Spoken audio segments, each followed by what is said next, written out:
We have breaking news out of San Francisco as the 49ers have voided $26 million in guarantees to Brandon Aiyuk in 2026. Brandon Aiyuk's contract is essentially no more with the 49ers this season. He's under contract still, but the future looks very bleak for the former first-round draft pick in the red and gold. To break it all down with me is Dre from Dre Area Sports, and we're getting into it all today in regards to the timeline of things, what led to this, and what the future holds for San Francisco, Brandon Aiyuk, and the contractual and financial ramifications of this deal. But first, Dre, how you feeling? Brandon Aiyuk's contract is voided.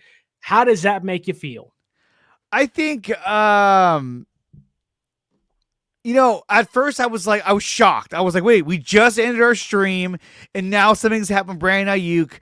That is the worst luck in the world. But then as I kept reading, kept watching streams, John Chapman, whoever went live and learned more and more details, I was like, wow, Brandon Aiyuk is one weird fucking guy. The fact that they voided this contract back in training camp is shocking enough as it is. Watching Matt Mayoko's video and him breaking the news that this happened back in training camp, I'm like, this happened that long ago, yet we're just now learning about it? Well, that's the thing, is that us as fans, and whether we're covering the team, we're just waiting to see what happens. We're all wondering, where's Brandon Aiyuk? He's may have been able to come back week 1, maybe week 6, week 10, week 12. We don't know. And I mean, you've talked plenty about getting Brandon Aiyuk back after the bye week and how his return could kind of help reinvigorate the offense and getting an all-pro talent back on the field. That's not going to happen. Brandon Aiyuk is not going to be a San Francisco 49er. You have seen the last of BA in the red and gold. And funny enough, this thing stems all the way back to contract negotiations in the summer of 2024, leading up to the 2024 NFL draft. Aiyuk wanted the new deal. Deebo Samuel still under contract. San Francisco had just lost the Super Bowl. Brandon Aiyuk has an amazing ladybug catch in the NFC title game to help propel San Francisco into that said Super Bowl. And it felt like a lock. You have to pay Brandon Aiyuk. He's your elite receiver, kind of blooming and growing in front of your eyes, and looks like what could be the next pure, great wide receiver of the San Francisco 49ers, the first great one since Terrell Owens in the early 2000s. And that potential legacy, that potential milestone is out the window. Brandon Aiyuk is not going to don the red and gold ever again. He's not going to come back this season. And what's crazy is they aren't even going to be able to trade him. The way this is set up, the way they have set things up, this is going to be a divorce that is ending in release at the end of the season. There is no draft picks coming back in return. This is right now a handshake agreement. See you later and best on your future endeavors. And I mean, from a fan standpoint, it sucks. I love Brandon Aiyuk. I love what he offered to the team when he was healthy. He was, when healthy, the best separating wide receiver in football. You saw what this offense looked like with BA. Yeah. But dare I say, Dre, this may be the best news of the season without the NFC wildcard picture in place. This is phenomenal news for San Francisco. I really think so, because look, I mean, they were locked up under his contract. It was a bad contract. It was an awful contract that was costing the Niners a ton of money. And the fact that they even agreed to this contract sounds crazy. It just sounds crazy. I know the whole story about how, Shanahan was talking to Brandon Aiyuk. Brandon Aiyuk's like, yeah, you know what? I think I'll sign the contract. Wait, and he goes upstairs. Hey, he wants to resign. I don't think he went in and said, guys, stop. I think he went in and said, hey, he wants to sign. He wants to sign right now. What? And it's almost like they didn't even have the contract ready. They're like, okay, what do you want in the contract? Well, how about wait, a little bit of a little bit of that. Okay, So it wasn't I think you should leave. Stop. I'm doing something. He was like, oh, okay, we can add that too. Yeah. Because this contract made 0 sense. Financially, it made no sense. It seemed like a contract where after 2 years, you were going to try to restructure the contract. That's what it Yeah. seemed like, based on how much money was being guaranteed to him, especially after next season. So, from a financial standpoint, I am stoked they got this deal done in terms of voiding this deal and saving the Niners a ton of cap money. I heard I heard somewhere, and I could be wrong. No, I have it right here. San Francisco is how off much the hook are they saving? Because I've heard $84 million, but Okay, I don't know if that was true. They are saving and they're off the hook for $25 million in 2026. That's a lot of money. That's $26 million. That's another receiver. That's only in 2026. But, in total, for the rest of his contract, they are off the hook for an $85 million. And see, this is what I don't get. If you are Brandon Aiyuk and you're trying to get your career back, you're trying to get back on the field, why would you agree to say, hey, look, I'll forfeit my contract, void my contract, I'm not going to show up, void all my guarantees, I just want to be a free agent. To me, this makes zero sense. It makes no sense from a financial and from a player standpoint. Why would you ever want to do this? Were you that eager to go join Jaden Daniels and the Commanders for a 1-year contract? Well, no one's going to give this guy a 4-year deal. Nobody's going to give him a 4-year deal. I'm sorry. That's what's so confusing about this, because Brandon Aiyuk is, from what we can tell right now, not cleared to play. Now, he can think he's cleared to play. He can think he's going to come back and play. We don't know, but right now he's not cleared to play. San Francisco seems reluctant to activate him, whether it's because they want to avoid the risk of an injury and avoid the risk of having to deal with the contract stuff going forward. I don't know.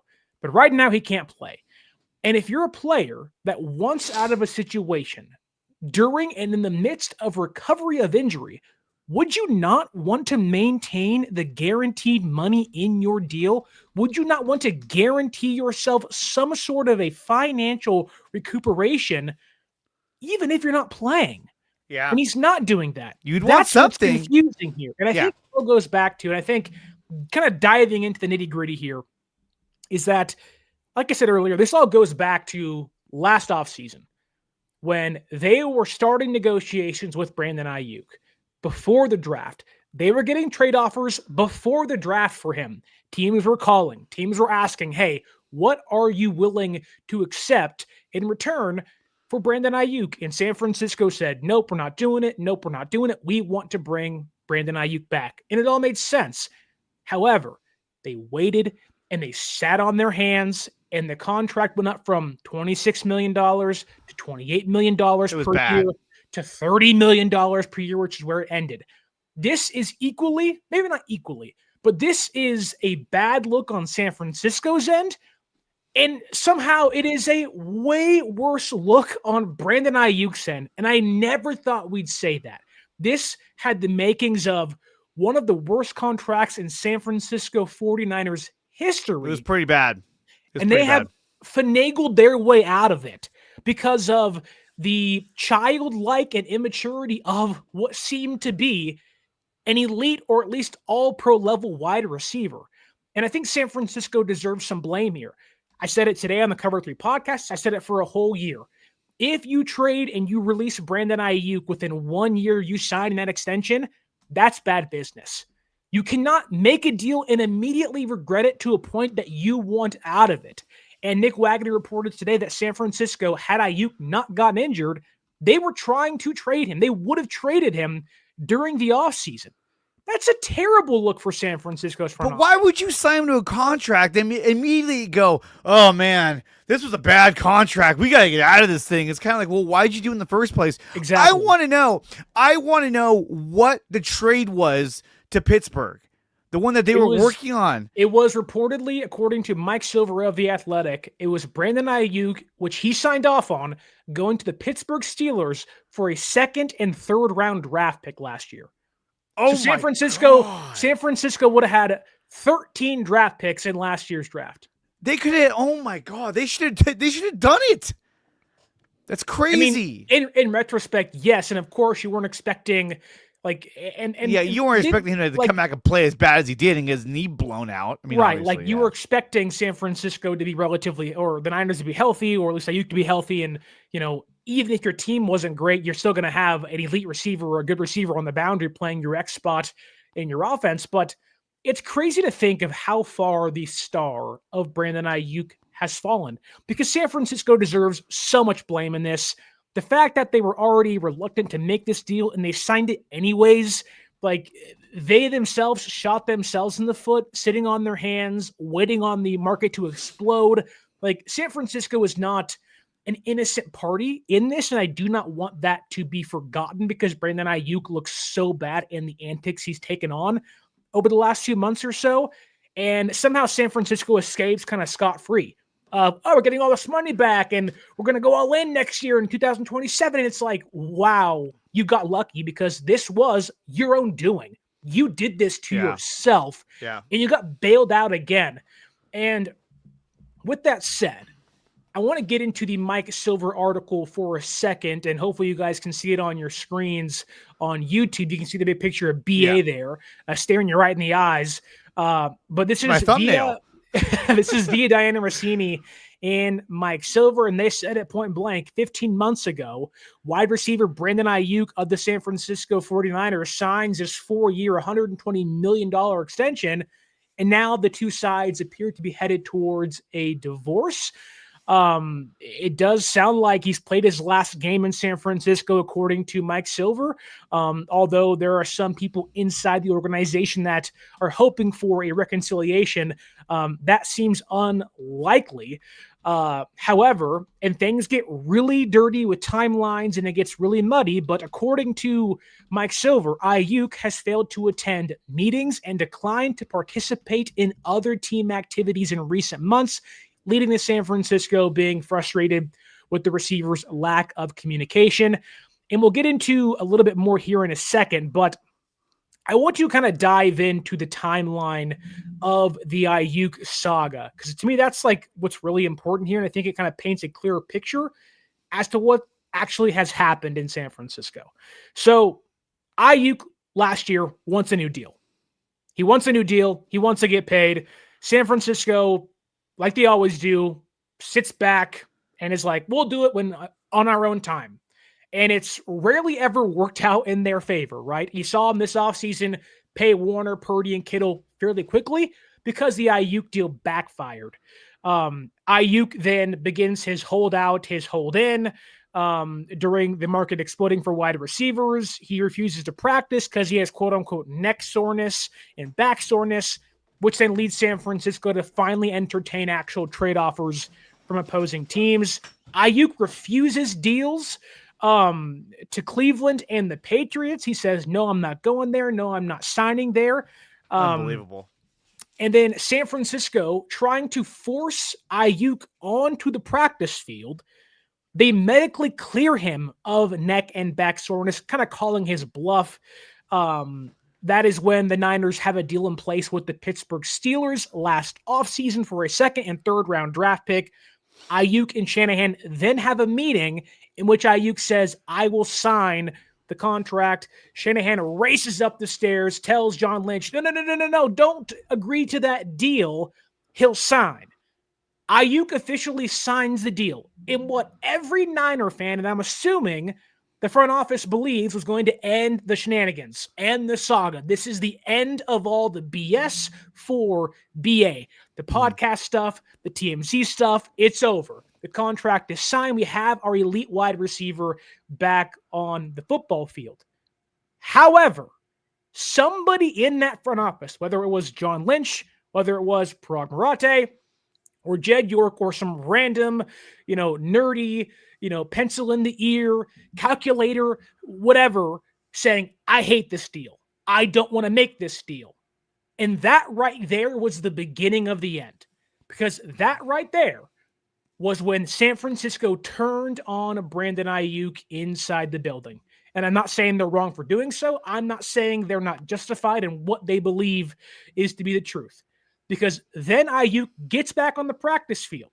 And what happens? Shanahan scolds Aiyuk for wearing the wrong shorts in practice. He throws somewhat of a tantrum, rips the pants off, and what we now call hashtag Shortgate, which is just ridiculous in itself. But that's where things stood and the frustration levels rose to if you are the Niners and Kyle Shanahan. You're in training camp. You're in training camp. Aiyuk comes out, he plays bad the first handful of weeks, and then he gets his knee blown out. His season's done. His career might be over. 2025 begins. San Francisco, terrible last season. They're in the offseason. They can make their 11 draft picks, and they're entering in the year not knowing when Brandon Aiyuk is going to return. And this is when the heat ramps up on BA and what is going to inevitably be the end of his tenure in San Francisco. 2025 training camp begins. We're getting reports from wide receiver coach Leonard Hankerson that Brandon Aiyuk is in team meetings and is helping young wide receivers, acting as some sort of player coach. Ricky Pearsall, Cowing, Watkins, he's in that room, what we're told, coaching and grooming up these young guys, helping to get the best out of them in training camp this year. He's seeing running routes during practice on the sideline. He's seen in the pregame of the Raiders Week 2 preseason game, Niners, Raiders at Allegiant Stadium, running routes and cutting against air. And we're all saying, oh my God, Brandon Aiyuk looks kind of ahead of schedule. He looks really healthy. Like, oh my goodness. Like, BA might come back by week 1. He might be back by week 6. BA looks like he's not too far away. That was the consensus takeaway from Brandon Aiyuk at that preseason week 2 game during the pregame warmups, looking like he wasn't too far off. From my understanding, Aiyuk believes he was healthy enough to return to play, but San Francisco, leery of a potential re-injuring of Brandon Aiyuk's knee, refuses to activate him in the hopes they could potentially trade him. That right there is what I believe to be the contention points between Aiyuk and the straw that broke the camel's back between San Francisco and Aiyuk. Because at that point in time, Aiyuk was present. At that point in time, he was coming to games. He was going to practice. He was making himself known. But when San Francisco refused to activate him and essentially told him, you're going to sit this one out, Chief, that is when Aiyuk took the turn towards the dark side. That's when he refused to attend team meetings. That's when he refused to go to other team activities. You can blame San Francisco, okay. You can blame Brandon Aiyuk, okay. But that right there is what ended the tenure.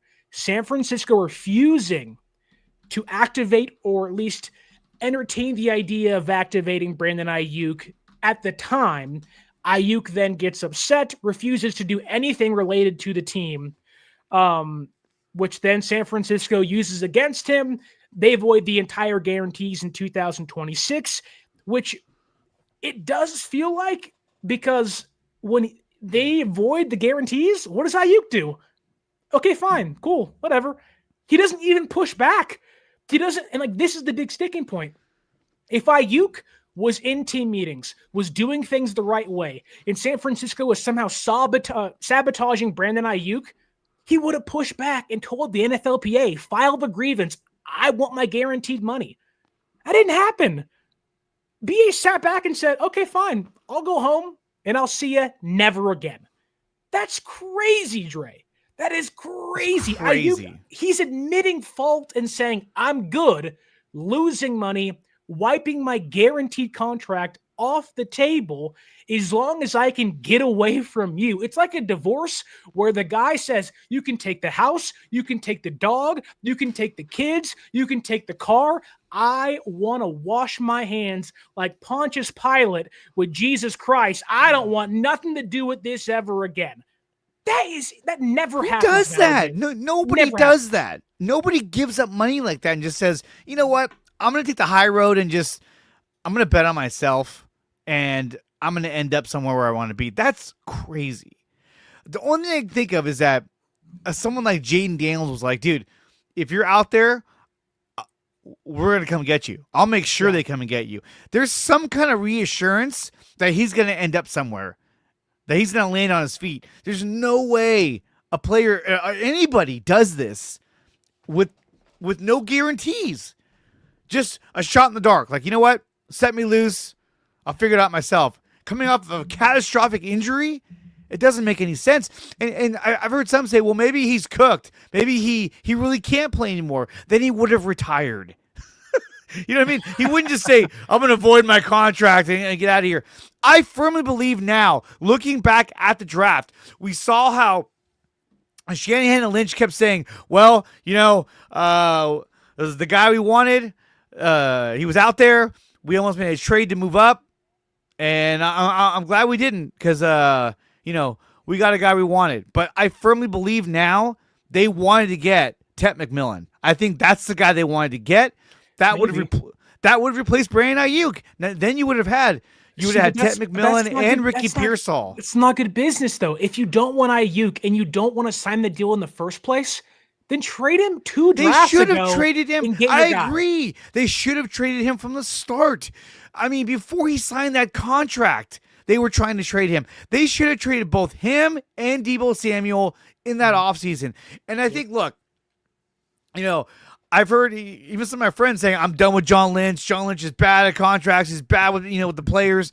I think the Niners finally learned the hard way that you cannot hang on to players as long as you had, unless they're guys like George Kittle, Fred Warner, but Deebo and Aiyuk, those guys needed to go. After we lost the Super Bowl, they should have traded both those guys and rebuilt their receiving core. That's what they had to focus on last season, and they didn't do that. What's the crazy thing is you go back and listen to those press conferences and you watch that Super Bowl, you can clearly see there's frustration in Kyle Shanahan's voice in his eyes of like, we can't separate. And that's frustrating because I had the quarterback. I had the offensive line. I had the defense. Like we had the Chiefs dead to rights. We just couldn't separate. And they go draft Pearsall. And in my mind, I'm like, they're going to trade Deebo Samuel on day 2 of the draft. That makes sense. He's older. He's banged up. It's jet sweeps or nothing else. He just isn't the same guy he used to be. And you have a healthy Brandon Aiyuk you're going to re-sign. But they kept everybody and still drafted Pearsall, which, again, that's not like the worst thing in the world. But in retrospect, it's like the Niners deserve so much blame in the downfall of Brandon Aiyuk's relationship with the team. Well, like they created the mess. He just said, you brought the gasoline, I brought the matches, let's go. And this is both sides deserve blame in this. Now, Aiyuk has escalated that to a point where San Francisco can kind of sit back and say, whew, you bailed us out big time, brother. Thank you for acting the way you are. But it's crazy. It's almost like he was trying to do this as a good faith to the Niners because it's kind of like, who gives up that much money? He was just like, you know what? I don't get it. I don't get it. But that to me tells me that he has no leg to stand on with filing a grievance. He's not in meetings. He's not in required parts of the offseason and in-season programs. He's not at practices. But why would you do that, though? Like why did he go that route and just completely just torpedo his contract? That's the really confusing part because you would expect somebody that is injured on the shelf that, okay, I want to make my guaranteed money while I rehab. And he'll do it this year for sure, but maybe next year, his entire mindset seems to be get me as far away from San Francisco as humanly possible. And you know what's nuts? Is that it's crazy for somebody to act that way after getting nearly everything they asked for. It's really weird. He wanted $30 million a year. Okay, they balked. Then they gave it to him. They have given in to Brandon Aiyuk at almost every step of the way. And yet he repays them, albeit in this case, kind of kindly in regards to freeing up some money. But it's like he repays them by saying, I don't want to be here anymore. Get me out of here. I think there is underlying tension still from the front office. He feels that from the way he acted, but also whoever go back to this past offseason, before the draft. Tim Kawakami kept reporting over and over and over again that the front office hates this contract. They hate this deal. They wish they never made it. How do you think Brandon Aiyuk is supposed to feel hearing that every single day for an offseason? Now, maybe he isn't paying attention. I wouldn't blame him.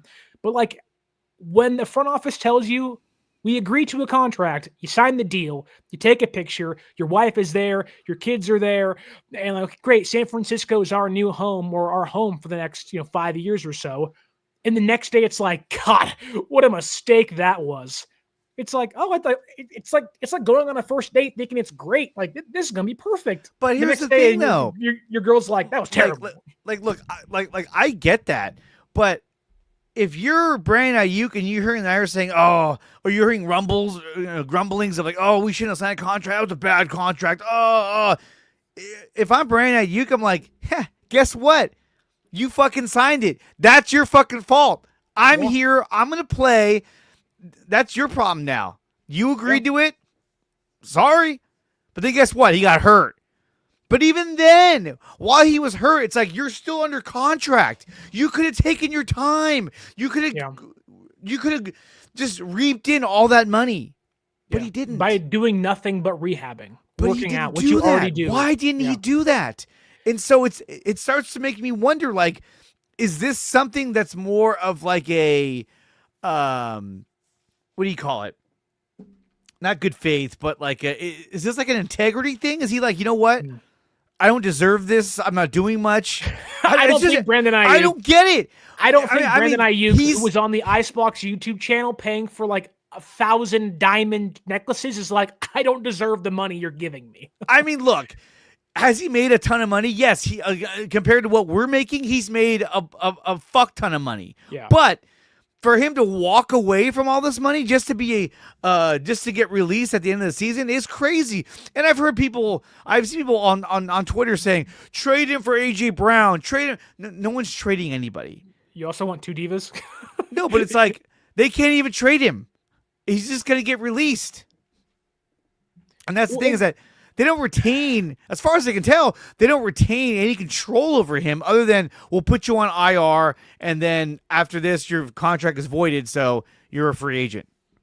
But that's the crazy thing, too, because, like, we're kind of getting to the point where it's almost as if he just wants out of San Francisco and will do anything to do it. Like, he'll do anything to get out of San Francisco, which kind of makes me think, if you want it out of San Francisco that bad, why did you say to Kyle, I'll sign the deal?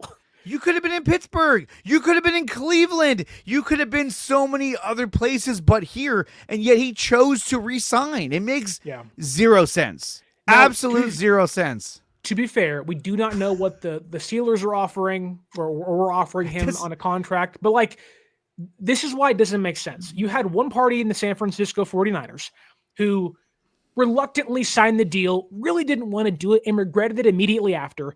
You have Brandon Aiyuk, who I don't know if he wanted out, but had outs to not be in San Francisco the last offseason, 2 off seasons ago, and could have been traded elsewhere, got what he wanted and got paid by a different team and been the number one elsewhere. And maybe he would have got hurt still. I don't know. But then in the span of 15 months, it's gotten to a point where both parties regret the deal. Both, like, it's like when your girlfriend and like you move in together and you go, oh, everything's great. And like, you're like, oh my God, you're a slob. You're just disgusting. I can't do this anymore. And you're like, how did this relationship fall apart in 15 months? Now, Aiyuk had semantics. San Francisco, the front office didn't want to do the deal in the first place. And I get that. But like, this is like, we're witnessing something rather historical. This doesn't happen. You don't sign wide receivers to $30 million a year contracts and in just over a year say, get me out of it. Like, that doesn't happen usually. But like, I mean, he literally set the stage for them to be able to avoid his contract by not attending these team meetings and these team, not activities, but they're activities. It's fine. Team activities. He literally set himself up for that. What's up, McMullough? He set himself up for that. So it's kind of weird. Like, if you look at it that way, it's like he essentially self-sabotaged his contract. And that's what I was going to say. Yeah. Is like his girlfriend or wife, or are they like, yeah, good idea? Or are they like, what are you doing right now? Like, and like, you don't want to put blame on somebody else that doesn't seem to be involved in this. Like, I don't know Brandon Ayuk's girlfriend or wife. No, I don't. Honestly, But I'm I just don't saying, even like care. anyone who's close to him would be like, bro, Yeah. what are you Well, doing? so that is, I think, the other part of this. Of while you can blame San Francisco for their doing and the way they handled themselves, especially after the deal was signed, whoever is advising Brandon Aiyuk, he needs to fire them immediately. If it's his agent, which funny enough, his agent is like best friends with John Lynch. That doesn't make any sense. Yeah. Why this He thing was fell like in his apart that wedding. fast. Like it just doesn't like correlations are like this should have been perfect. This deal should have made sense from everybody. But whoever's advising Brandon Aiyuk, if it's his agent, if it's TJ Houshmandzadeh, his wide receiver veteran mentor, I don't know. Whoever it may be, like he needs to get away from them as soon as possible because they just told him to get rid of essentially all the guaranteed money on the contract you work hard for in the middle of recovering from not one, not two, but 3 torn knee ligaments in an offseason in which once you're released, you're not getting more than $15 million. Now, to us, that's a lot of money. But to a receiver like Brandon Aiyuk, who is going to be 28 when the offseason ends next year, like, you don't think that guy views himself like you want to be in a 1-year prove-it deal? At that point, you're just Odell Beckham Jr. playing for 1-year contracts over and over again because you keep tearing your ACL. You don't want to be that. You have a legacy you had in San Francisco. You had money on the table that can help set your family up, your wife up, your kid up, their kid up for generations. And now, look, he has plenty of money, who we're talking about here, but this is a destructive mindset from Brandon Aiyuk, who walks away from $85 million because you don't want to play someplace. It You're doesn't not make getting any sense. $85 million ever again, buddy. I'm sorry. And Even I love BA. most people would have said, or most players would have said, okay, I'm in a rehab. I'm going to come back at the end of the season and play. And then after the season, I'm going to request a trade. Yes. And that's the common practice, not void my contract so I can be a free agent and sign for less money somewhere else. I'm telling you right now, nobody's going to offer him 4 years, $120 million. No one's going to do that. Nobody. It's just, and the fact that it's been voided since training camp. That was months ago. So you're telling me for months he's been coming into the facility, working out before people get there. When players start to arrive, he's leaving. Hey, yo, what's up? And he leaves. Like, dude, what? Take it a step further. According to Mike Silver's reporting, there have been people on the coaching staff, on the team, teammates of his, and I'm assuming team leaders. I'm going to assume there again, it's Kittle, it's Brock Purdy. I don't know. That's the assumption. No, Ricky Pearsall, guys like that who you are hoping can be the cornerstone players going forward, saying, hey, Aiyuk, come back to the team. They're wanting to bring him back into the fold and be a part of the roster at practices and whatnot again. And he's refusing to even respond to their text messages. Like, it just... I don't know. None of this makes any sense. None of it makes any sense. And I'm going to use a pretty bad comparison here, and it's not to compare it 1v1. That's really unfair. But this really is as close. Like, this is the biggest self-sabotaging I can remember since, like, Le'Veon Bell and Antonio Brown. And Antonio Brown was far worse. Aiyuk is not that bad. And Antonio Brown has done far worse things after retiring that will not be said on the show here. But this is like, I'm going to hold out for a season Le'Veon Bell style, lose not 1 step, not 2 steps, but 3 steps, and hope I can get banked by the Jets the next offseason. It doesn't make any sense, and then fall into a crater because you can't stay healthy. Like, it just doesn't. Things don't add up. It doesn't make any fucking sense. It doesn't. I mean, if you wanted out, you could have easily have said, hey, he could have went the same route and been like, hey, you know what? I don't feel right here. Well, just trade me. They could have traded him so many times, and yet... Well, that's the crazy part, and I hate to interrupt you, and I'll go ahead, I'll let you go. Go ahead. But you're talking about trading him. We just... Can I finish? Can I... Or are you going to interrupt me? We distributed the Tim Kawakami piece on the channel earlier this week of the San Francisco Standard. He even put in his piece, there's $26 million that San Francisco can avoid in guarantees, which now has been voided. He didn't know that at the time, but has been voided for the last 4 months or so, that another team could have restructured his deal and fit it under their contract. Like Brandon Aiyuk, while yes, he'll be released and whatnot, he could have been easily traded. Yes, easily. And it probably could have been to a place of his liking. Now, maybe he wants to go to Washington, who's paying Terry McLaurin and pay Jane Daniels. That's my assumption. Ironically enough, he'll replace Deebo Samuel there probably next year. But it wasn't like Brandon Ayuk's contract wasn't tradable. It was very tradable. It was designed to be tradable by the Niners and Aiyuk. But go on, Dre.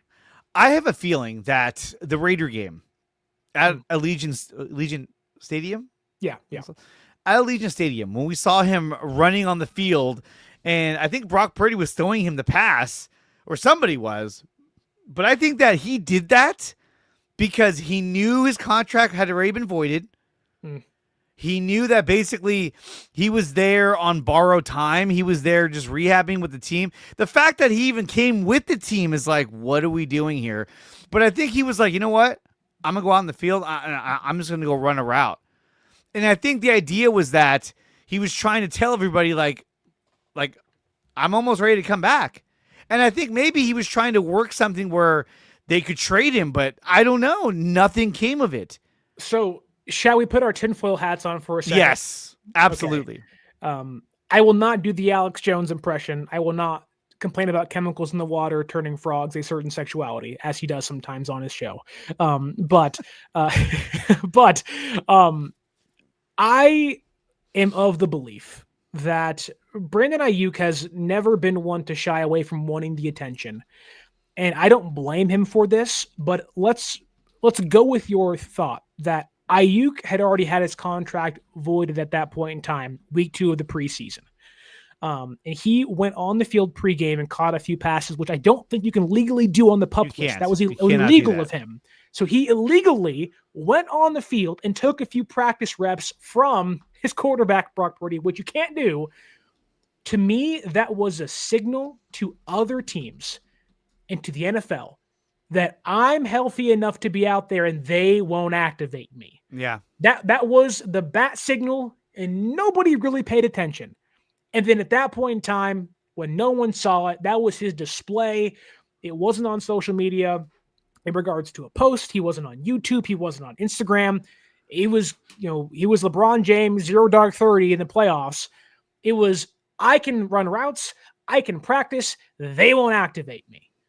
That to me was the bat signal. And San Francisco said, we have plans for you, buddy, and you're not going to be on the team, and we're not going to risk you getting injured. Because if you get injured, well, then guess what? You're getting all that guaranteed money, and we don't want to deal with that. So I think that was his, again, if you want to get into conspiracies, I don't know how much credence there is to that or whatnot, but that to me doesn't kind of align with how things have worked, because we know now that the team won't activate him, and he thinks he's healthy enough to play. Like, there's a reason why he isn't attending games. So do you think you're saying the team did not activate him because you think that they didn't want to guarantee, they didn't want to get to that guaranteed money? They didn't want to risk him getting hurt again because they wanted to trade him. And then things happened, and then they voided the guarantees. But they voided the guarantees in training camp. They didn't even give the guy a chance to come back and get trade value. They were just like, no. I don't think they even wanted to risk him potentially raising trade value, because they knew if that knee has one tweak, just like Dre Greenlaw, albeit they didn't want to trade him, they wanted to bring him back. They knew if we have any chance of getting out of this deal, it's with Aiyuk off the field, whether it's voiding guarantees or maybe trading him for what we can get for him in the offseason. So by voiding his contract, yeah. I mean, obviously they knew this was coming. Yeah. And I guess if you look at their behavior and what they were doing with their money and their players and contracts. So, I mean, they knew early on before the season started that Brandon Aiyuk was going to be off the books. Yeah. But they let him still attend at the facility. They let him rehab there. Why? You would think they'd be like, hey, no, we're done. Just get lost. Well, I mean, there's one thing of we're going to avoid your stuff. There's one thing of, we're not going to give you guarantees for whatever reason that may have been, which it seems like to lead to a divorce of some sort. But it's different to say, hey, you can work out at a facility, you can rehab. And it was funny because Matt Mayoko today, which we love Matt. Matt's great. But on his YouTube channel, he talked about, the Niners are not, they aren't against the idea of Brandon Aiyuk coming back. And I was like, oh, buddy, I got a story to tell you. Yeah, I mean, he's not coming back for you, man. And I'm pretty sure under the CBA, they have to let Aiyuk train at the facility for free, essentially. So, okay, let's say that under the CBA, they have to, right? Yeah. And Aiyuk continued to show up there and use the facility when he could have just said, you know what? You've voided my contract. I'm going to just go rehab on my own. I can afford it. I'm out of here. He's decided to stay there and use the training staff. And so I don't know, man. It's like that meme. Like, that meme of asking somebody Beetlejuice. Like, that meme where he's like, what are you doing? Me? Just hanging around. Yeah. It was like, that's what he was doing. I'm just hanging around, stretching my leg out. Because it just... That's like asking someone like, hey, do you want to work out at your high school gym or go play $10 for Planet Fitness? But that's like saying... high school gym. I know, but like that's like being at a job and you essentially get fired. But they're like, I mean, if you want to come back and hang out with the coworkers, you can. And he still came back and hung out with the coworkers at work. It's just like, dude, get out of here. Like, I mean, I guess if it's beneficial... But if it's beneficial for you to come back, I mean, maybe, but and work under the guise of team doctors and whatnot, like, I don't know, but like literally, he was at the facility, still is, and they all knew that his contract had been voided. He's no longer going to be a Niner after this season. Take it a step further. He's still showing up now in the mornings, not every day, but he's still coming to the facility in the mornings. That's crazy. That makes no sense. That's like breaking up with a girl and she shows up at your house in the morning before you wake up and makes coffee, then leaves. Like, what are we doing here? I know you're on the lease. Right. It's like, hey, we have a lease agreement here and I can't move out until it's over with. That's kind of the Brandon Aiyuk thing of like, I have to rent this space until the offseason when you can let me go. What a disaster of a situation this has turned out to be. Now look, I'm very excited the Niners just recouped $84 million of salary cap by voiding his contract. Over the next 3 years. Over the next 3 years. Now, here's the thing, though, is that, like we said before, Brandon Aiyuk set this all in motion. Brandon Aiyuk was the one that didn't attend team meetings, that didn't attend team activities. And was he keeping track of that? I don't know. But the Niners were keeping track of that. And at one point, they must have came to him and said, hey, if you do not change your act, then we're going to void your contract. Who knows? Who knows how it all came up? Or do they ambush him and say, hey, you didn't show up to this. You didn't. These are all the times you did not show up to these team activities and team meetings. Your contract is void.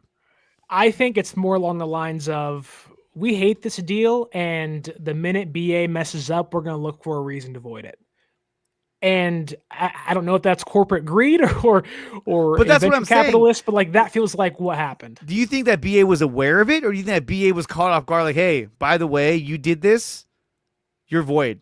Your contract's voided. I mean, obviously they went through his agent, and his agent was like, they just voided the contract. But you think if they did that, he would have made a huge stink about it. He would have been on social media like, oh, I'll be getting fucked over.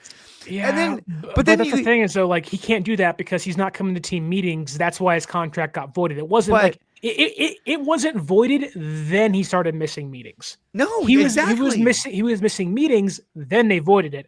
And so he has no leg to stand on with the NFLPA or a grievance. What's crazy is that you started getting all these reports that, oh, he's been working with the young receivers. He's been like a coach for them. And it's just like, what? None of this stuff makes any sense. Nope. It's so conspiracy theory. Something happened in the preseason. That's the last time we actually saw him. That I'm telling you that preseason week 2 game against the Raiders is the last time we saw Brandon Aiyuk. Ask yourself whether you're at home watching on YouTube or listening on the audio podcasting platforms over the weekend, enjoying hopeful Monday Night Football, Niners-Panthers. What transpired between week 1 of the preseason and week 3 of the preseason? That's the last time you saw BA. That's the last time you saw BA. Like, why? Something transpired in between those dates. I will stand on my soapbox and say, I think the Niners told him, we are not going to activate you. Get over it. That made him angry, as it would for anybody, because he signed a deal. He's hurt, and I'm sure he wants to come back. And the minute they said, sorry, bud, sit this one out, he was like, fine, I'm not doing anything. Like, you're not even going to allow me to get healthy and maybe get back on the field. Fine, I don't play for you anymore. Void the guarantees. I don't care. We're not in a partnership. I want out of here. Okay, so when you look at, let's see, can we do this here? I don't know. Share a screen. Well, hold on.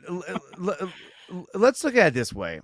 I don't even know if I'm logged into the right account. While you look up, I want to read a comment by Robbie. Go ahead. 43932. He says, guys, I don't think it's that complicated. Aiyuk acted like a dick 14 seconds after the Super Bowl and never stopped being a dick, even after they gave him the bag. He never wanted to be here. Bye, Felicia.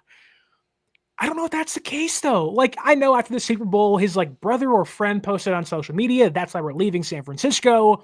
His partner kind of posted the same thing and whatnot. But if you never wanted to be in San Francisco, why did you sign the contract in San Francisco? It wasn't like there wasn't outs. There were outs all over the place. Cleveland, New England, which, I mean, right now, you can't tell me Brandon Aiyuk doesn't regret not going to New England.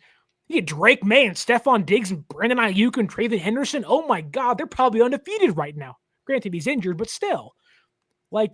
That's a darn good team out there in New England. So I don't know.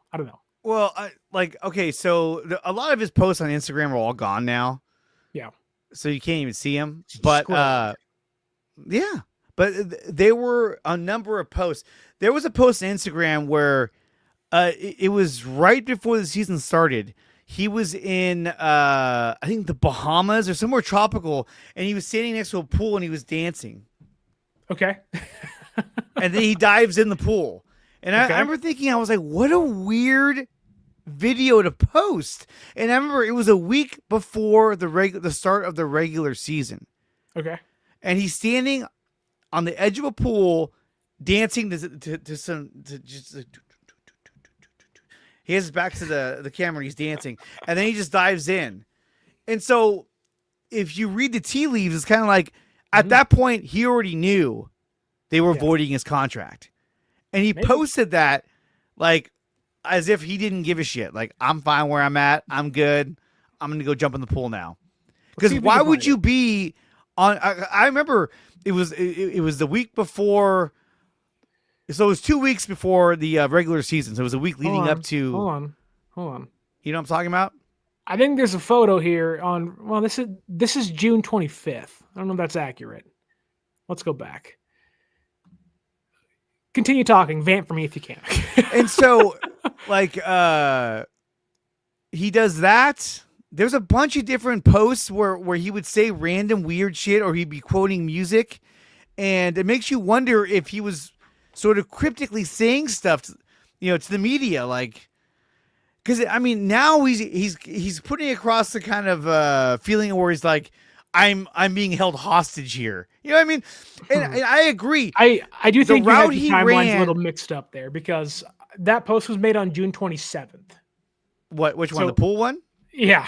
Oh, you know what it was? It was leading up to training camp. That's what it was. Okay. So I remember I was like, that's the week before training camp. Because I think training camp started on the beginning of August.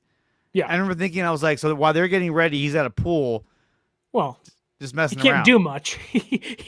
He's 5 months removed from 3 ligament surgeries and whatnot. But I don't know. It just, as a fan, I hate it, because it's a big money contract. They don't have a number. And maybe that's where this conversation shifts, because San Francisco now, once they get rid of Brandon Aiyuk, where do they pivot? Because the odds would say Juwan Jennings probably isn't coming back either. And so you're left in that room, barring something insane happening, with Ricky Pearsall, who I like a lot, but he'd been out for a couple weeks this year and missed a lot of last season for obvious reasons, but hasn't really cemented himself as a legit number one wide receiver. Demarcus Robinson's there, who I think will be better with Brock Purdy playing quarterback, knowing he pushes the ball down the field. Then you have Jacob Cowing, who is as unproven can be. You have Jordan Watkins, who I do like a lot as a prospect, but again, hasn't proven much. That's 4 guys.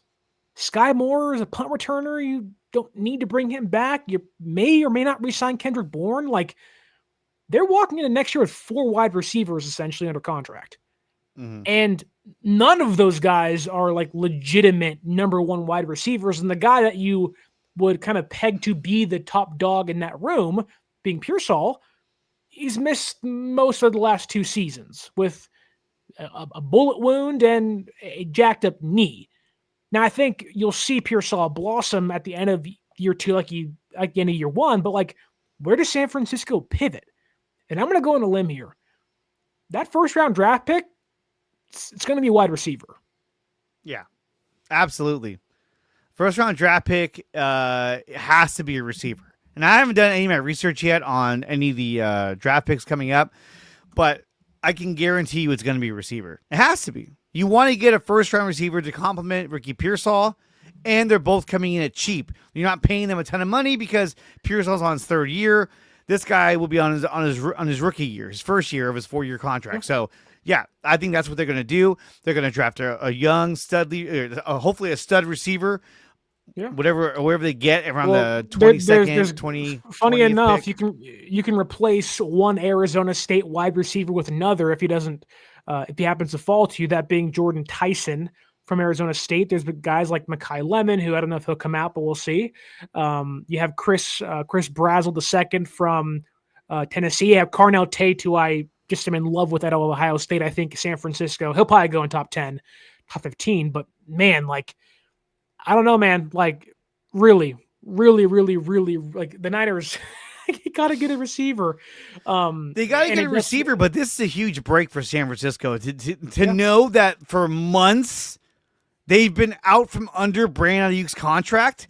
How many streams have we done when we talked about, man, this offseason, they're going to try to get out from underneath Brandon Aiyuk's contract. They may try to trade him. They may try to move him. They were already out from underneath the contract. Every time the media would ask them, is Brandon Aiyuk coming back? Are you going to open his practice window? Yada, yada, yada. Yeah. Everything they were telling us was a lie. Well, I mean, to an extent, no, not this week.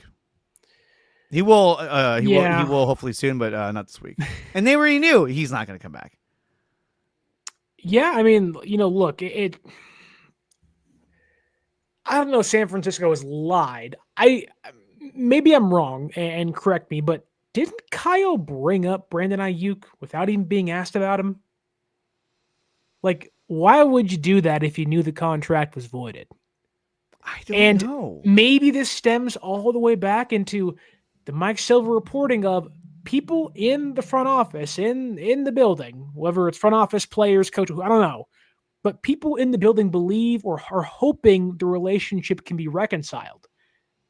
Do you think the one guy that is really hoping to reconcile the relationship, it's got to be Kyle Shanahan? Because one, he looks terrible now. He advocated for this. He essentially saved Brandon Aiyuk and put San Francisco in this hole of re-signing him to a big deal, and now somehow they got out of it. But like, Shanahan has to be the guy. He drafted Brandon Aiyuk in the first round in 2020. He helped get Aiyuk paid. Like this is like Shanahan's got to be the guy wanting it. He's got to be the one. Now look at this. This is from 95.7 The Game. Brandon Aiyuk is getting good work today. Look at the date on this. September 11th. Okay, dude. Jeez. God. But you know what I mean?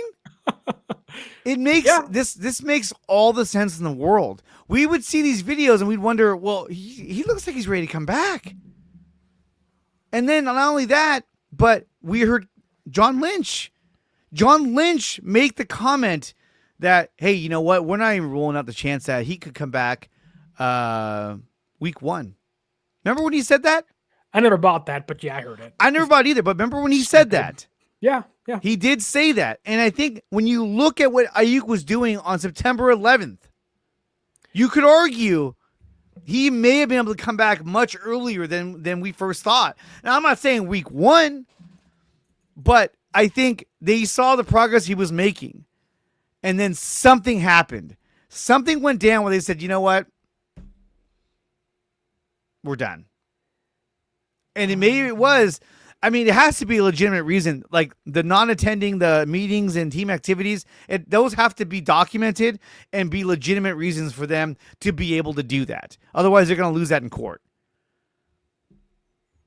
Yeah, I mean, it just makes it pretty much. Did John Lynch say Aiyuk could be back by week 1? I think somebody had asked him. That was Mayoko. No, I remember him saying it. I remember they asked him, because there was a report that he could come back by week 1, and I think Mayoko. I think they may have asked him, said, "Hey, what do you say to reports that? Hey, we're not ruling that out." But okay. It was something to that extent. So it was like, wait a minute, what? But look, at the end of the day, that jogging isn't really an indication. Well, he's still making cuts, but I mean, don't get into a Grant Cohn, Ricky Pearsall shooting hoop situation here. No, I don't know about that. I'm just saying, like, when you start connecting the dots and learning now that his contract was voided. Yeah. And he was literally doing these reps, doing this jogging, out there with them early on because he was trying to rehab, knowing that his contract was already voided. It's actually really sad to know that, like, all this while we're watching this thinking like, oh, he might come back. This is going to be great. I can't wait for him to come back. He was never going to come back. The Niners knew that. He knew that. And neither one of them, neither side decided to share that information whatsoever. If they would have shared that early on, that would have changed everything. He would have got traded. Not during the year. No, not during the year. You don't think so? No. The contract I don't think was tradable this year. During this upcoming offseason, yes. And I think that was San Francisco's intention. I don't think San Francisco wanted this out. I truly don't. Now, I don't know who leaked it. Obviously, somebody did in the room. And clearly, there is somebody in San Francisco letting it go.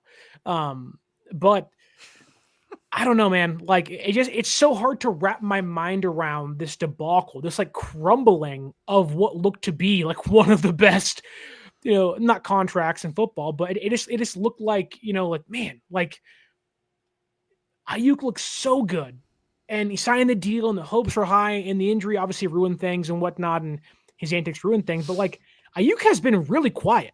And to your point, and although I don't think he has, much of a leg to stand on, like I've already said plenty of times today in regards to a grievance against San Francisco avoiding his guaranteed money. But like Aiyuk was really loud during the negotiation period because he had some leverage obviously over San Francisco. But it's like now you can complain and say whatever you want, knowing you're not going to be there next year. What are they going to do? Unvoid your contract? Speak your mind, dude. Now Robbie 43932 is saying that I don't believe his contract was void in training camp. That's from Mayoko, who never breaks shit. Now, I like that was the part that seemed weird. When he said it was actually voided back in training camp, I was like, wait, what? Yeah. That just made everything weird. It was like, whoa, because what? Why would Aiyuk show up on September 11th, 4 days after San Francisco's Week 1 opener against the Seahawks at practice and work out with the team? That didn't make sense. I mean, maybe we're not players, so maybe he's like, I'm gonna go work out with my friends. I don't know, but then the media's like, oh, he's coming back, and he's like, oh, whatever. Yeah, I don't know. It's just weird. The whole thing is weird. These people are weird. Players are weird. Kevin Durant, he's weird. Remember Durant when the Warriors got him? He ended up being an oddball. He was like getting in fights with people on social media. It was like, what are you doing, dude? What's worse, Kevin Durant's social media presence or JJ McCarthy's nickname of 9? His alter ego. 7 of 9. Okay, so look, before we go any further, I just want to say I do appreciate everything that Brandon Aiyuk has done. for the 49ers. He was a good, really, really good receiver for the Niners. I don't want to say he was a great receiver, but he was a really good receiver. Had back-to-back 1,000-yard seasons. Yep. He had, he had a career high 8 touchdowns in 2022. Really was a go-to target for Brock Purdy and really helped develop him and bring him along. So I do thank him for all the things that he did for the Niners in a positive way. But the moment the Super Bowl ended, it just never felt the same. That when he finally came back to the field, it didn't feel the same. It just felt like he was lost. And then he got hurt, and now we're here. And is this another example of money going to people's head? I think so.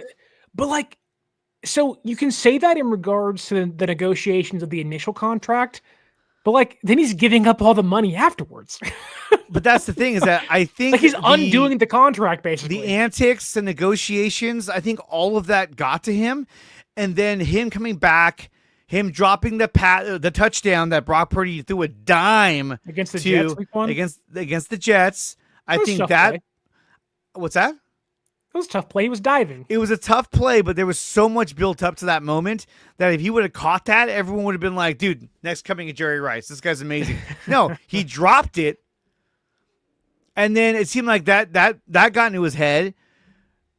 Fans started, turning against him. Fans started talking shit about his production. Yeah. And I think all of that kind of snowballed for this guy. And I think the money and the pressure and the fame kind of got to him. And then his knee got blown out. And then came all the talk about they really don't want this contract. They really want to get out from this contract. You got people like us saying, they're probably going to trade him. I think they should trade him. They should probably trade him. And I think all of that just really, really got to him. And it caused him to just be or just show a really weird side of himself. And I think that, sometimes when guys get money and fame and they just act differently, and certain guys, act like they always have. I mean, but even guys like Deebo Samuel, you saw him start to trip out last season. Well, that was going to be my next question, is that the Niners have signed 2 wide receivers to big money deals. Neither has panned out. Deebo Samuel didn't work. I know he had a big 2021, and that wasn't when he was under contract yet. They've given 2 guys big deals. Deebo Samuel had hits and misses, had a really bad final year of that deal in San Francisco, that being 2024, led to his release, or his trade, to the Washington Commanders. And Aiyuk didn't even last 8 games, and you're never going to see him again. Yeah. Do you think that this, because you've seen San Francisco, whether right or wrong, have emotional, their minds will change after being burnt too many times. You saw it with the defensive line. You've seen it with draft picks, other things too. The Niners wouldn't even draft Alabama players. It took them 17 to 2023, where Reuben Foster goes in the first round. They believe the advocation, if that's even an actual word, from Nick Saban out there at Bama. They draft Reuben Foster. That dude's committing DV all over the place. He did not, he gets cut after a few years. They don't draft another Crimson Tide player until 2023. I think it was Cam Lawton. Now, that didn't work out in its own right, but still. No. They have been, the front office, Kyle, they've been burned, and it makes them terrified to do it again, and it takes them a long time to do it again. I do wonder that this may almost scare them away from signing, which in this case, probably Juwan Jennings and maybe even Ricky Pearsall, to big contracts in the future. I think you may see Kyle almost go to we're going to draft the first-time wide receiver, the next couple seasons, and just not sign any of these guys to big-name deals. I don't think that's not, that to me feels like a possibility, that they've been burned twice, and they're not going to do it. Why are you laughing? I'll show you. I don't think they will do this again. I think when Pearsall's contract is up, they'll just say goodbye. If you don't sign for what we want, then we'll take draft pick compensation and we'll find somebody else. And that's barring Pearsall winning a massive record-setting contract. Yeah. Like, No, if he doesn't get that, then whatever. This is what I was laughing at. This is like the three-headed contract monster of Bay Area sports. Not Tom Murphy. Tom Murphy, the guy they signed who never even played. Man. Wow. Kaminga and Brandon Aiyuk. Oh my God. True. It's true, man. It's the three-headed monster where it's like, oh my gosh. Okay, so let me ask you this. Now that we know that Brandon Aiyuk is gone, right? Yeah. He's not going to be coming back. He's not going to play the final few games of the season. Why on earth would he do that at this point? There is no point. Imagine if you, for Matt Aiyuk to even say he may come back. He runs out with the American flag, Aaron Rodgers. Why would he come back? Why would he risk injury and be like, yeah, I want to play and show that I still got it? No, at this point. He should run out donning the Rob Lowe NFL shield cap. Like, yes. No Niners logos on, just the NFL shield, NFL flag. No, like. So we know he's gone now. Affiliate. We know that Brandon Aiyuk will be gone. He will not be here next season. Likely to be released at the end of the NFL season. Yeah. I do believe that they will draft a receiver because they want, or if not in the first round, in the second round, because they want their next receiver to be on a rookie contract and I think, playable from day one. Yes, and to be fair, Ricky Pearsall was playable on day one. That was why they drafted him, because he was a polished, ready to go plug and play receiver until he got shot. Nobody could have predicted that. I mean, come on. We've talked a little bit about where he may end up. We said Washington. I've seen others say the Rams. I've seen others say the Cardinals. I don't say that either. I think he has to go somewhere where he's not. Well, I guess I could see the Rams in a sense where he's there because he's the number 2 option. He's not the number 1 option because, I mean, frankly, how can he can't go somewhere expecting to be the number 1 option after not playing for basically a year and a half. There's no way. Why would the Rams sign Brandon Aiyuk when they still have Puka Nacua and Devontae Adams? No, that's what I'm saying. Like, he would be a role player. He's the third option. The third option. So I think that, obviously Deebo Samuel won't be back with Washington. They'd be crazy to re-sign that guy. He could go there with Jaden Daniels. Jaden Daniels could vouch for him. And who knows, giving up all this fucking money, he might say, hey, I'll sign a 1-year deal. I don't care. But, okay, so that right there, though, like, and this may be what this is all about. The way that Aiyuk is so willing to let go of the guaranteed money, I think he still believes he can be a number 1 wide receiver somewhere. And I think he believes that he doesn't have to hit the field to prove to somebody else he can get big money. Now, I think his next contract will be an incentive-based deal. If he plays great, here's big money, and we can kind of revisit things as the year progresses in 2026 with his new team. But, like, I think he's okay letting go of money because he believes he'll get paid another big contract somewhere else. Like, that to me feels like what BA believes. And you want to bet on yourself? Fine. I'm not going to lie. I think it's a big gamble. It's probably not going to pay off. No. Like the Commanders aren't paying him big money. They just paid McLaurin big money. Yeah. That defense is in shambles. They're terrible. That whole team is in shambles. Now, and then you got Jaden Daniels, who got his arm turned backwards. It was like, Yeah. And somehow his season isn't over, which, thankfully for him. Miami, as my Uncle Ponch says, Miami could be a spot. But they're paying Hill and they're paying Waddle. So, well, that's the thing. Wherever he goes, he's not going to be paid top dollar. Yeah. So he's going somewhere on a prove-it contract. I can't see another NFL team giving him anything more than a 2-year deal. Hear me out here. Oh, go ahead. Okay. What if Kubiak in Seattle leaves for Buffalo? Because they're going to fire Sean McDermott if they go. If they don't go to the Super Bowl, they're going to fire McDermott. If they don't, they're idiots and they should. What if Kubiak from Seattle goes to Buffalo as their head coach? Keon Coleman is a disaster. He's a healthy scratch. He's missing team meetings. They need a wide receiver big time. They tried to get Antonio Brown. That deal fell through. He refused to go there a couple of years back before he went to the Raiders. Stephon Diggs is gone. They don't have anybody. It's like Shavers and Shakur, and that's it. And those guys are not number 1s. What if Brandon Aiyuk and Josh Allen team up? What if, and hear me out here, it wouldn't be the first time this happens. What if Brandon Aiyuk joins Patrick Mahomes in Kansas City? I mean, it could be because Like, that's those a feel team. really likely. That's a team that would be like, "Hey, we'll give you a 1-year deal," and he'd probably be like, "All right, let's go." Because there's certain teams that you would accept a 1-year prove-it deal when you Yeah. know you have a shot at the postseason and a Super Bowl. The Chiefs is one of them. On top of The that, Bills is another one. give me an elite quarterback I can pair myself up with too. Or, I mean, you want to go that route, well, why not Baltimore? Oh God, that'd be really fun. Have him with Lamar And Jackson, Brandon Aiyuk and Zay Flowers would be Zay really Flowers, and Travis Henry. I mean, that's a lot. So No, Derrick Henry. Derrick Henry, who's Travis Not Henry? Oh, that's Travis the Henry. Buffalo running back. That guy sucked. But Derrick Henry, He was good in Denver for a couple of yeah, a years. little bit. The Raiders is an obvious okay, one, right? The Raiders, fuck the no. Raiders. No, Who's gonna throw the that's- ball? No, that's funny because I believe on the post of whether it was his brother or his friend, he mentioned wanting to go to Las Vegas.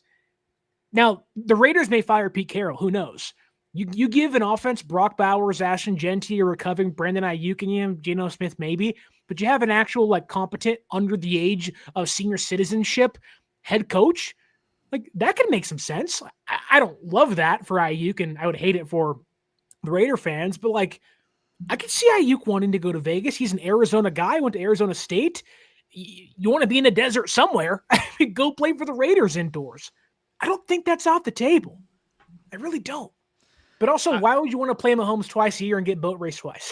Yeah, no, I mean, either way, he's gone. Okay, so we talked about where he could go. The Niners, we both feel will draft a receiver in the first round. Or at least round 1 or 2, yeah. With Brandon Aiyuk now publicly known to be off the books, does this lend credence to why Juwan Jennings was attempting to hold out to get more money? Was he privy to the fact that his contract was void? And so he was like, hey, y'all got the money. But regardless of that, so think on that. But regardless of that, does San Francisco offer Juwan Jennings a contract? May it be 4 years, may it be 2 years. Do they offer him a type of contract because they know they're not paying for Brandon Aiyuk's massive deal anymore, and they can get him for half the price? I don't think Juwan Jennings is coming back, even if Brandon Aiyuk never existed. Yeah. I think JJ's gone. I think that not to like where the Aiyuk stuff is like unreconcilable. I think San Francisco could actually come back to the table and talk to Juwan Jennings. I just think that comes down to money and being priced out. Now, I don't think JJ's getting some massive, $30 million a year deal, but even if you broach $15 million per year, I don't think San Francisco would do that. Now, I would love JJ back. He's a great player when he's healthy. He's a dog. He's a great blocker. And, maybe San Francisco, knowing JJ hasn't had the greatest season, can maybe work that deal down. I don't know. I just don't think that's likely. However, I also don't think Juwan Jennings was privy to anything, because from the way I believe it was Matt Mayoko talked as to why this did not come out sooner was because this was between the player, the team, and the agent. One of those parties leaked this. One of them did. And I don't know if Brandon Aiyuk's agent has posted things about Aiyuk in a long time. Maybe it was him. Maybe it was BA. I think the Niners leaked. I think the Niners are the ones who leaked this because they were tired of having to dance around this topic and having to fucking lie about it and say, not this week. Okay. Not this week. They said, what? Just put that shit out there. I'm done with this. Let's do some prediction, because this comes out at the worst time for San Francisco. Not only is it in the middle of the season, which is never a good thing, because they didn't really want it to happen until now, and maybe ever, for all we know, but this may be the worst week this comes out, because this is a Monday Night Football week, and all your media press conferences are pushed back a day. So Shanahan talks tomorrow. Like, he's going to get questioned about it tomorrow. Kyle does not want to talk about this. Most of his press conferences are around 7 to 8 minutes, sometimes 9. They're not going to let up on him. They're going to want to know as many answers as possible about what happened with Brandon Aiyuk. I can see them saying, why did you guys keep this a secret for so long? And he'll probably say it was between us and the... Is anybody in the room going to actually ask that? Well, I mean, somebody might answer. They got to be careful, too, because if they go a little too hard, the Niners will push back on, telling them, hey, you got to calm down. But here's the thing. It's not like the NBA. The NBA, you can't go in there and just unload on somebody. Like, you can't go in there and just, go ham on questions. Yeah. But the NFL, you can. So I think someone's going to ask that question of, why was this kept from the media for so long? But someone in the room, and I think the Niner media gets a pretty bad rap. I think they do a fairly good job. But I just, someone has to press them on this. And the question is pretty simple. Hey, Kyle, we got a report yesterday via Mike Silver of The Athletic that the Niners avoided Brandon Aiyuk's guarantees in 2026. Can you just walk us through the process as to how you sign a contract of a guy for $30 million a year 2 years ago, and in 15 months, he's not going to be here anymore? Like what leads to that? Because it is like from the outside, like the optics don't look good. There it is. And like that's not what you want. And like, that's going to get some eyes, going to get some ears, but like at some point there has to be a point blank question of like, how did you mess this up? I think or Robbie has a point. I mean, maybe the agent did leak this because what did we know about this? We know that it happened during training camp, although that came out later on. The initial report didn't have anything to do with training camp. It just said his contract was voided. And also... And Aiyuk was showing up at their training camp. But...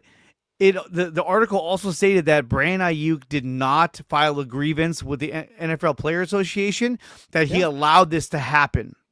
And to me, when you read it from that point of view, it sounds like the agent put that out there saying, hey, Brandon Aiyuk let this happen. Like, he's the one in control of this, not them. And so it seems kind of like, okay, maybe the agent leaked this out. Maybe the agent wanted to put this out there before the Niners released it saying... spinning it as if he quit on them or he didn't show up or, so it's a little weird the way it was worded and the way it was released. But then it was afterwards, I learned about it on Matt Mayoko's video when he said, my sources told me that this happened during training camp. And that could be the organization saying, hey, it actually happened during training camp. But who knows? Okay, so, but what seems like the catalyst for voiding the guarantees for Aiyuk was him refusing to take part in meetings and team activities. We just showed a video, now that was one day, of him on September 11th, 4 days after the season opener at training camp. Like, on the sideline running routes. Again, that's one day. It's an 11-second clip. I don't know. Clearly, he was there for some sort of the day during team activities. So he's there 4 days after a season opener, and all of a sudden... it's like, no. Like, this to me makes it feel like as if the problems began during training camp and the voiding happened afterwards. Mm-hmm. Of like, whether it was preseason week 2, maybe that was the case because training camp really stops at preseason week 1. Yeah. Because fans aren't there anymore. So maybe that's what they mean. But I don't think they voided it during training camp. Because Aiyuk was there almost every single day. It does seem like after week 1 of the preseason, that's when all the dominoes fell. And then that's when we saw Aiyuk on the field running a route. Yeah. And like you were saying, he was trying to show everybody like look, I'm healthy enough to play. If not, I'm almost there. And they had no intention of ever playing him this season. And Kyle Chipto's right. It can't be a one-off thing. There has to be a pattern. And clearly Aiyuk showed some sort of pattern of not showing up. Yeah. And that's the bare minimum. You want guaranteed money, just show up. You see it all the time. Trent Williams, when he wants a new contract, I'm not going to come until I get my money. Nick Bosa, right? I'm not going to come until I get my money. And like you see those guys lose some money, the Niners quote unquote find them to get to, hopefully getting them to return. But like, I don't know. It just like, it's not hard to fathom how they got there. It's just like, how did you let it get this far? I do want to kind of take things in a circle for a second, hit the reverse, ghost ride your whip somewhere. Now we're getting kind of cringy. I'm sorry. But like this, like the Aiyuk contract in itself, like the initial signing of the extension, $30 million a year, 4 years, $120 million, a crap load of guarantees. I don't know if fans realize, albeit it may not be like the direct reason, but it certainly feels like the catalyst for the need to have the reset season. Like, yeah, there's dead cap money, and yes, so much goes into that. It's not just Brandon Aiyuk, but if San Francisco never signs the Aiyuk extension, do they actually have to have a reset season this year? No. I don't think so. No. Like and they've gotten a ton of that money back. They've gotten a bunch of it back. And to me, this is a win for San Francisco. He obviously didn't want to be here anymore. Brandon Aiyuk wanted to go somewhere else. How they came to the decision of, okay, we're going to void your contract because you screwed up on these, on not showing up to this, that, and the other thing, I don't know. But the Niners struck gold with this in recouping over the next 3 years $85 million, saving $26 million next season, and not having to pay Brandon Aiyuk. That frees up so much room on the salary cap. So now the question is, with the money that they've saved from Brandon Aiyuk going into this offseason, what does San Francisco do with that money? Now, look, most people would say, well, if you save money, you save it and put it in savings. When you're an organization like the Niners, you got to spend that money, baby. Like, you got to bring somebody in here. And I think the Niners are going to go out. Do you think they will go out and get a defensive player or another offensive player? Or will they just spread the money around to different areas? Well, it's a good point, and I'll look up the impending free agents next year. Let's see who's out there. San Francisco actually wants to spend some big money, or, theoretically, I know a lot of, like, I hate to get there, but you really want Trey Hendrickson. There you go. You read my mind. I was thinking that too. I was like, man, I'd be like, how much do you want, buddy? Now, I don't think 26 they'll make big that. ones. I don't think they'll actually make that deal. I don't think Trey Hendrickson's coming to San Francisco, but Joey Bosa's been healthy. He's a free agent after the season. Maybe you finally bring him to San Francisco, I believe. Maybe you go out there and you bring maybe you go out and bring somebody else back. I don't know. Like there isn't too many guys. Now, you can't forget that San Francisco is trying to maintain holdover cap, hence why they didn't pay for a big guy at the trade deadline on top of wanting to get rid of their picks. Like, this could, while yes, make them eager to spend more, which you hope that's the case for a team trying to reopen the window. But on top of that, they could also say, whoa, we can make a profit now, whereas we couldn't do that before. Because you're paying Purdy's contract and McCaffrey's contract and Bosa's contract, all those things escalate in the next couple of seasons. They can now be, yes, more equipped to go into free agency and buy, but also maybe more reluctant now knowing that millionaires can make some more money because I use contracts off the book. And I would hate that. Maybe you go out there and, like I say, pay for Trey Hendrickson. Maybe you go out there and buy Kyle Pitts. I don't see him spending back-to-back years. Kyle Pitts would be cool, but I don't see him spending 2 years right now, on tight ends. The amount of reports and attention the Niners put on Trey Hendrickson, I would not be shocked if they went out and got him and retained Bryce Huff, even though they might say goodbye, Bryce Huff. But let's say they retained him. He's been too good. They've retained Bryce Huff. They got Michael Williams. They have CJ West. They have Alfred Collins, and they're getting back Nick Bosa. And now you go into the draft and you go, okay, we know with our first round, second round, we're probably going to draft a receiver, one of those two picks. You have an opportunity to add more depth to your defensive line through the draft. Khalil Mack, come on, he's like my dad. I mean, at that point, just go out there and sign Jalen Phillips. Yeah, the whole fan base is like, "Oh, Philadelphia got him. Why didn't we get him?" Well, you can go sign him in the offseason. You can. I don't see him on here though. He's right there. I have a tricky feeling that San Francisco's first 2 picks in the draft are going to be, in some order, a wide receiver and an interior defensive tackle. That's my assumption. Yeah. And I know we talked earlier today on the Cover 3 podcast, exclusively on YouTube on Fridays, that the Niners don't really have many holes. And I'm looking around like, not to say the free agency class is bad, and obviously things will change as the years go on. Like, maybe you want to get a center, Cade Mays in Carolina. I don't know what he looks like and everything, but like, he's a free agent after the season. He hasn't had a great year, but couldn't be worse than Jake Brendel in my opinion. Like, it doesn't seem like there's too many guys out there you like. You got to re-sign Brian Robinson too. Don't forget that, I believe. So it's like, maybe you go out there and sign Breece Hall, having a great season. I don't know. I don't think they sign Brian Robinson. I think B-Rob is gone after the season because, look, I mean, they already invested draft capital in Jordan James, and the guy's inactive. Yeah, that's why you signed Brian Robinson back.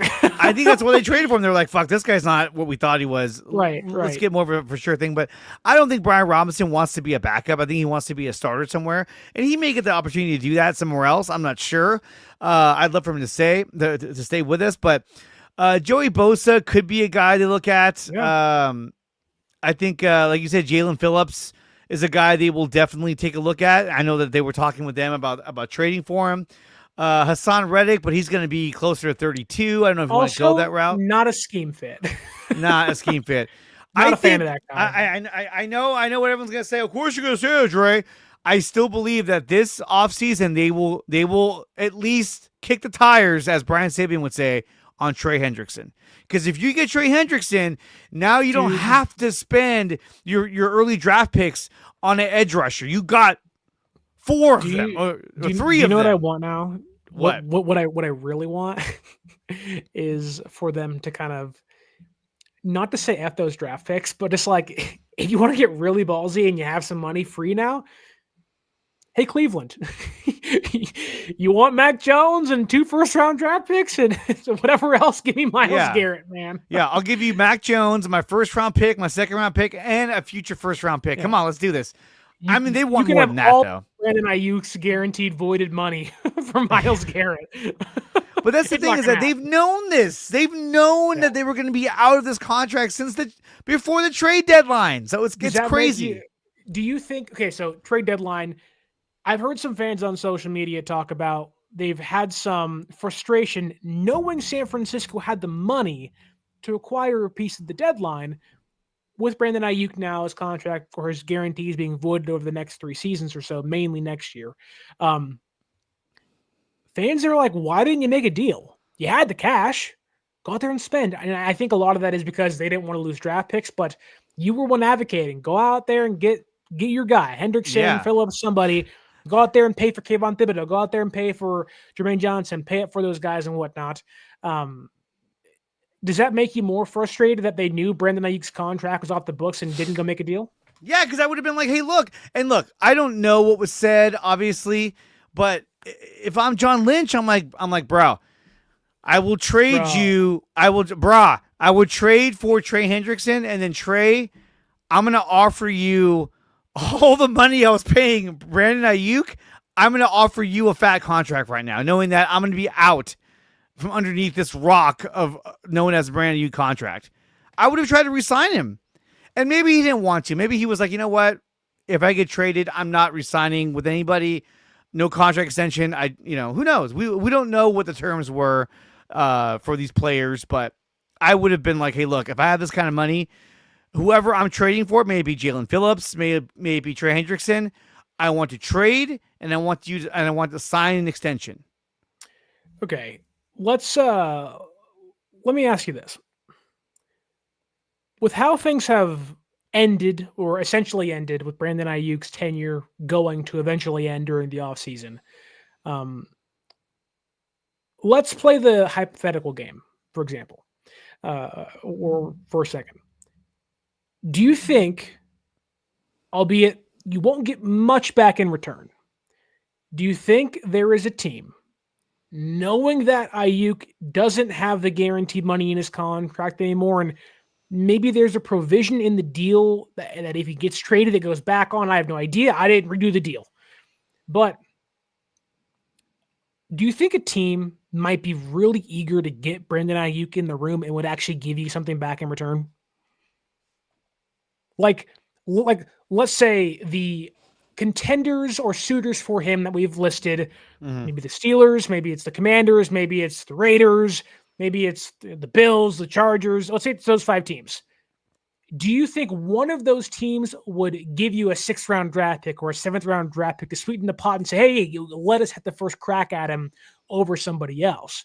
Like, I know we're sitting here, like, the release is likely that makes the most sense. It's the most logical outcome here, but like, could a trade still happen in a perfect world where the team wants to jump somebody for him? But that's the thing. Like, wouldn't he be a, what do you call it, a June 1st designation? I don't know exactly what. I don't know how that. See, and now it just sounds stupid. I'm over here. I'm just saying shit. Now we're a bunch of idiots. I know. Damn it, we're losing viewers. No, but but if there was a way to trade him, and you get any kind of compensation back, you make that trade. I think you make that trade because you take whatever you can get. Whatever you can get, I'll give you a 5th round pick. Done. I'll give you a 7th round pick. Done. Yeah. Whoever had the highest pick. Got it. I actually think any deal for Brandon Aiyuk would be, if you're going to make a trade, you wouldn't see the compensation until 2027. Yeah, but how does that work if his contract is void? What are you trading? Just the rights to the player? I'm not a contract guy. I'm not sure how that works. The contract is not void. The guarantees are void. That's the difference.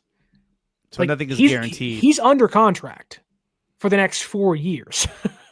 It's just not guaranteed.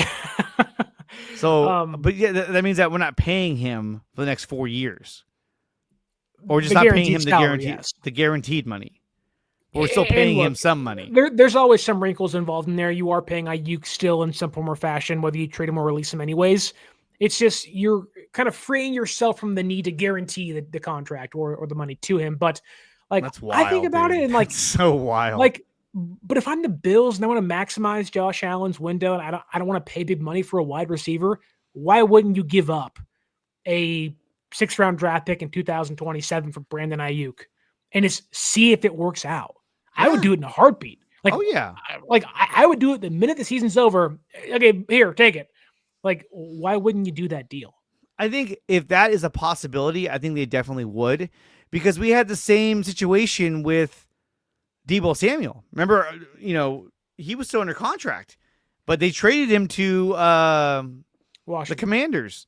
Yeah. And I bet you Deebo thought, they get the first crack at trying to re-sign me, and they're like, we're just going to make you play out the rest of your contract. And now he's been hurt more than half the year and off and on, and he hasn't really produced much. Fumbled the ball, or he dropped the ball after it bounced off his head. I'm pretty sure Deebo Samuel's gone after this season. So, yeah, I would still lean towards Aiyuk replacing Deebo Samuel in Washington. I also don't think that, like, what's crazy is, like, Aiyuk has no leverage now. Nothing. Like, if Aiyuk was getting paid big money, he'd have some leverage in some aspects. But, like, they can just trade him. And I don't think Aiyuk has a full no trade clause, but they can just trade him anywhere and be like, F it. Like, there's no, like, we don't have any connection to you. You don't want to play here. Mike Silver even said Aiyuk does not want to ever play for the 49ers again. It's like, trade him anywhere. Good riddance, brother. You threw a fit. You didn't go to team meetings. Yeah, San Francisco blew it in some aspects, but it's like, you're acting like a child. Like, Brandon Aiyuk has acted like a child for almost over a year. Like, give me a 7th round draft pick and go play with Shedeur Sanders in Cleveland. Goodbye. Like, goodbye. Goodbye. Just see you later. And we'll see what happens with San Francisco and the Brandon Aiyuk saga. There still might be one last page to turn, which is, are they still able to trade him this offseason? If not, sayonara. Thanks for the memories. And thanks for letting us save all that money. Yeah, it certainly does suck. Dre, I'll ask you one last question and we'll dip out of here on a Friday night. Who looks worse, Aiyuk or the 49ers? Brandon Aiyuk, Okay. without a doubt. Okay. Because most people would say, why would you turn down all that money? Yeah. Why wouldn't you use that as leverage? Why wouldn't you ask for a trade? Why wouldn't you try to come back and showcase your talents? And why weren't you attending team meetings? What the fuck is going on? To me, is it dumb on the Niners for signing him to that contract? Yeah, but a lot of teams sign players to bad contracts. But for the player to do what he did doesn't make any sense. It doesn't look very intelligent on what he did. So I would say it's on him. I would concur, and I would agree with you. I think San Francisco's silver lining is they have learned from the botched Brandon Aiyuk deal. Does it suck to lose BA? And the last remnants of his tenure is simply him getting his knee destroyed. That really, really stinks, but there are good memories involved. But what once looked like a promising budding career of the next great San Francisco 49ers receiver has come crashing down on November 21st, just about, I don't know, a week away from Thanksgiving in 2025. What a bummer. But in some aspects, what a great gift for San Francisco to kick off the holiday season, saving some money and hopefully paying some free agents in the next couple of years. But we have dug deep under every rock, every hole. We have dug all the way through the Earth's core to find out what is happening and trying to understand every single piece and part of the Brandon Aiyuk saga. We gave you a full timeline, and we've tried to sift through the multiple conflicting reports by everything out there regarding Brandon Aiyuk's future and now the voiding of his contract and guarantees heading forward in 2025 through 2026. But that's all we have for you today. Dre, tell the kind folks at home and on the road on their holiday trips for Thanksgiving, where can they find you on YouTube and the audio podcasting platforms? You can find me right here over at YouTube at Dre Area Sports. You also find me at Dre Area Sports on X, Instagram, and Facebook. I have a Patreon set up, and if you want, just go to my website, which is DreAreaSports.com, and there are memberships available under the Dre Area Sports channel. That's the best way to support the channel. And the easiest way to support the channel is to just go to my channel on YouTube, Dre Area Sports, and hit subscribe. And I appreciate everyone who has subscribed and everyone who supports the channel. And that's where you can find me and all my content. I'll be live again tomorrow night with my good buddy Tyler LaRocca going over the same topic of Brandon Aiyuk and what it means for the San Francisco 49ers. Oh, it's great stuff from you, Drew. Great to have you here on a Friday night. You can also follow us on social media at 49ers_access is the X, 49ers.access is the Instagram. You can use our promo code 49ersaccess, 49 ERSACCESS at SeatGeek.com and save yourself $20 off your first purchase. Although I can't refund your Brandon Aiyuk jersey, I can give you $20 off Niner tickets this season, and hopefully you can spend some money on your pops or your wife or your friends and get them out there to Levi Stadium to watch your 2025 San Francisco 49ers this year. That said, don't forget to like, share, subscribe, leave the 5-star audio podcast review, and as always, my name is Sterling Bennett. Enjoy your weekend. Enjoy Monday Night Football, Niners versus Panthers. Enjoy the breaking Brandon Aiyuk news and all that comes with it. And until next time, stay faithful.